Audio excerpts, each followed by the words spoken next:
Welcome to The Right Media.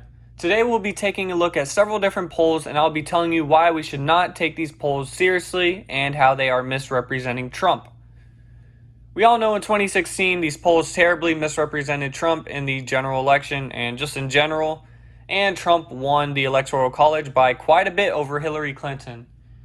So today we'll be taking a look at several different polls, and I'll be telling you why they are pretty much wrong, and they're going to get this wrong in 2020 again. So the first poll we're going to take a look at is about the general election, and it is The Economist, or the YouGov poll. And this poll took place on August the 16th through 18th, 2020. So here's my first issue with this poll. It only polled 1,500 U.S. adult citizens. How are you going to make a generalization about the entire country over 1,500 U.S. adults? If that right there doesn't tell you that this poll is basically wrong and the margin of error might as well be 25 points, we're going to go ahead and dig deeper. So I am currently looking at all the information, and out of the registered voters, only 1,246 of those people are even registered. And they said 643 of them picked Biden and only 469 people picked Trump.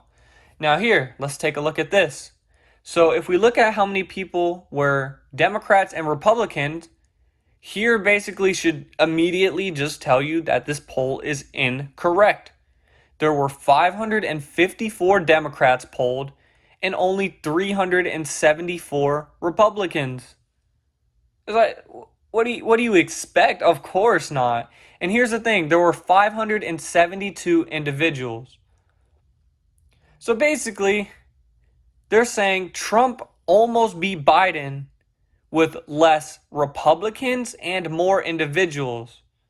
So this is my issue with this, is they're not accurately representing the entire country.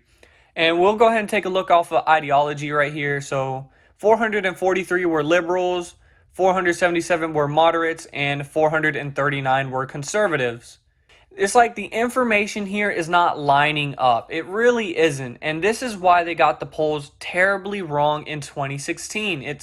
You can't take 1,500 people, only include like 1/4 of them being Republican, and then expecting the actual information to come out. So this is just why it's so incorrect. The numbers just will never match up to real life. So now we're going to go ahead and look at a different poll.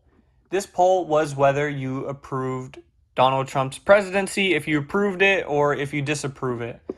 So 51% said disapprove, 43% said approve, and 6% said not sure. And this poll was done by the Muhlenberg College.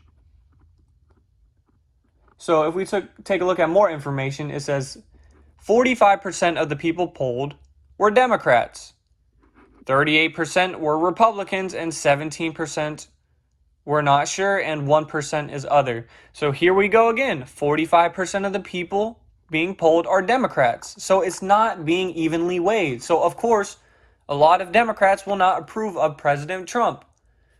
So how are you going to say this poll represents real life when you're misrepresenting the amount of people in these polls? And that's what I don't understand.